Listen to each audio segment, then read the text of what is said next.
Hello and welcome to this week's episode of Coast News. And as always, we've got some amazing news from different theme parks, rides, attractions and events all over the world. So let's get straight into the news today. Our top story for tonight, a large crack has formed on one of the support columns on Fury 325 at Carowinds. And this was something completely unexpected, and it's really serious that this happens on the ride. But if you know what I'm talking about, basically Fury 325 is a B&M giga coaster located at Carowinds in North or South Carolina, should I say, because the park is located on the border. It is the tallest roller coaster in the world with a lift hill. It's 325 foot tall, as the name of the ride would imply. It opened in 2015 at Carowinds. And obviously, it's been operating for about 8 years now, and it's been operating completely smoothly. However, last week, some sort of structural damage occurred on one of the ride's support columns. Was spotted by a visitor at the park, who actually managed to capture it on camera, as you can see by the picture on the top left.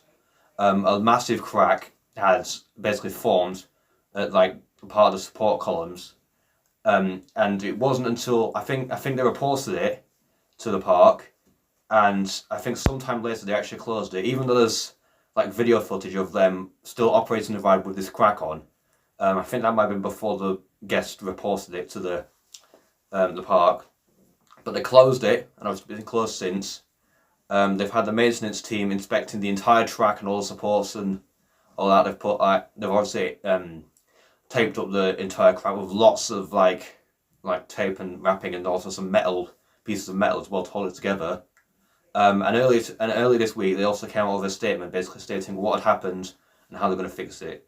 They stated it was something like a welding line had come apart or something, and it was quite serious. And obviously, they spent the last week inspecting the entire ride's supports on the track.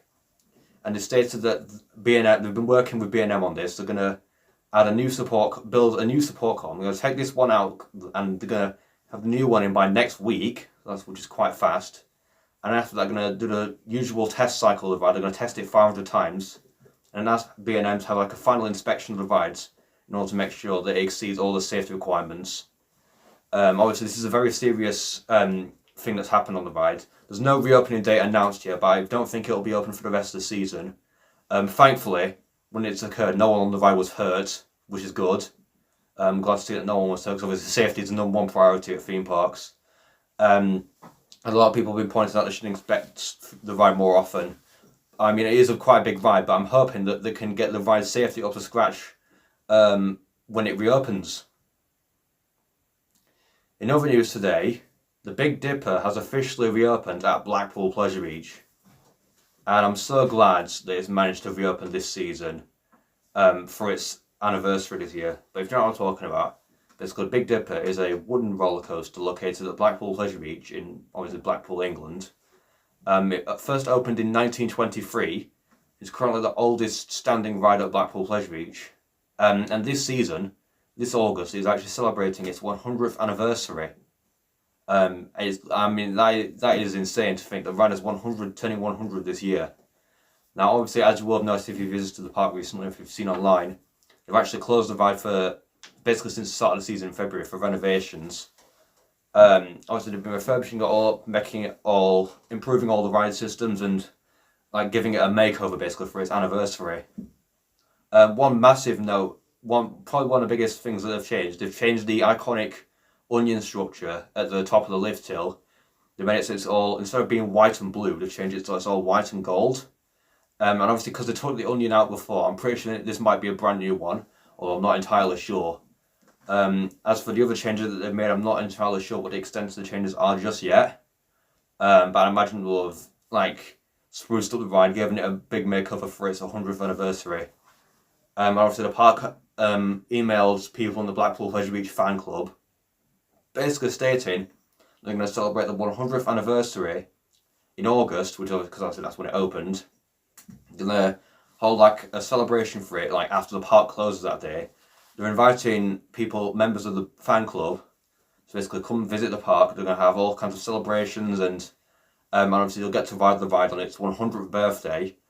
And also, another thing they've added is you can actually upload a photo of yourself at Blackpool Pleasure Beach to their email, their website, and they will actually edit the photo so you travel back in time to when the ride first opened. Essentially, that's what it says in the email.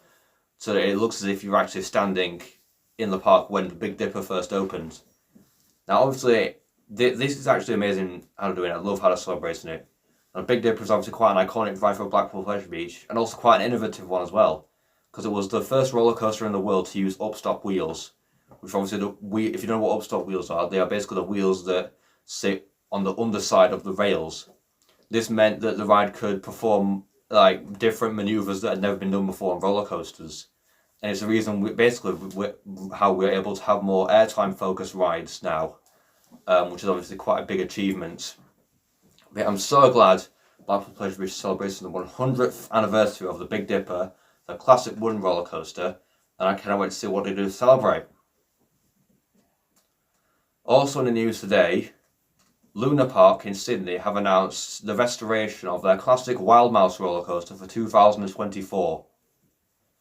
And this is such brilliant news to hear from the park, especially because these sort of rides aren't around operating a lot nowadays. But if you know what I'm talking about, basically the Wild Mouse is a wooden Wild Mouse roller coaster located at Luna Park, Sydney in Australia. It is one of 3 wooden Wild Mouse roller coasters left in operation. Obviously, you know, like the classic Wild Mouse with like the steel ones. They used to make wooden ones before the steel ones were made, obviously. Back in like the 1940s and 50s, there used to be loads of them around the world. Now, obviously, nowadays there's only 3 in operation. There's the one at Luna Park in Sydney, and there's 2 operating in Indonesia. Now, we in the UK used to have one. It was literally just simply called Wild Mouse over at Blackpool Pleasure Beach.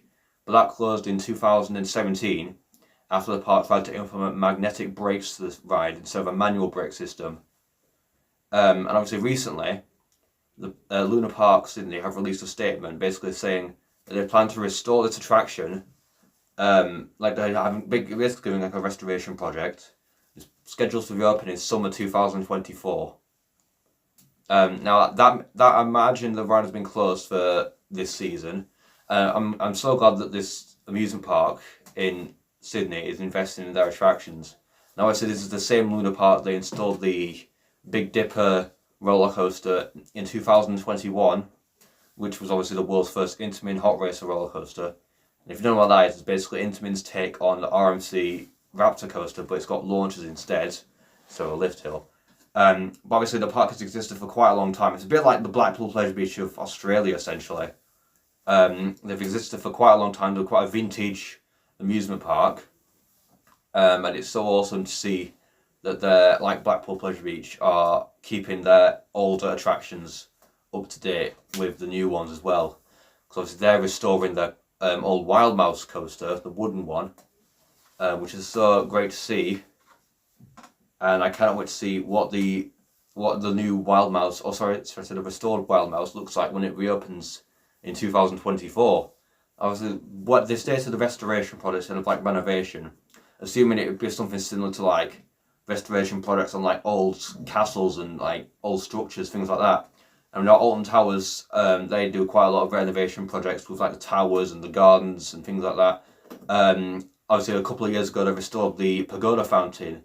So I'd imagine Luna Park have just worded it like that as a way of restoring their old Wild Mouse coaster. But I cannot wait to see what the ride looks like when it reopens in 2024. And finally in the news today, the waterfalls are back on the Congo River Rapids at Alton Towers. And this is such fantastic news for this attraction, and I'm just so glad that Alton Towers didn't abandon the waterfalls on the rapids. Now, if you don't know what I'm talking about, basically the Congo River Rapids is an Intamin Rapids water ride located at Alton Towers. It originally opens in the 1980s as the Grand Canyon Rapids, but in 1992, John Wardley refurbished the attraction as part of the new Katanga Canyon area, which consisted of this being renamed to the Congo River Rapids and having more theming on it, as well as the installation of the runaway mine train. Now, obviously, when you visit Alton Towers, the rapids, a lot of time were one of the like main attractions that you had to do. Because obviously, especially since now, Alton Towers haven't got a lot of water rides anymore. They've got this and they've got Battle Galleons. And obviously, I'd love to see Alton Towers install more water rides in the near future. But obviously, as we all know, a few years ago, they always had the waterfalls up until like 2017 or 18. And as we all know, over at Drayton Manor, which is near Alton Towers, on their rapids ride, unfortunately, they had that incident where a young girl fell out of their rapids attraction on that, and unfortunately, she wasn't so lucky in the incident, and that rapids ride was closed all the way up until 2021, where it got refurbished with new safety features and all that. And basically, after that incident, a lot of rapids attractions had new safety features on it, and this basically made it so that Alton Towers installed new safety features on their rapids ride, but also after that they switched off the waterfalls on there. Because obviously, the waterfalls on the rapids at Alton Towers were probably the roughest part of the ride. And since the waterfalls have been switched off, then a lot of people have said that it's more like a lazy river than the rapids, because obviously without the waterfalls it's kind of tame. Apart from the odd moment where you get wet in one of the rapids sections before the waterfall.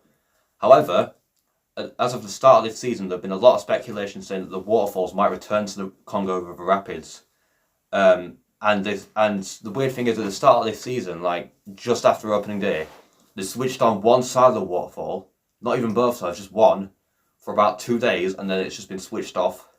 However, a few days ago, the park had actually officially switched on both sides of the waterfalls, and it looks like it's here to stay.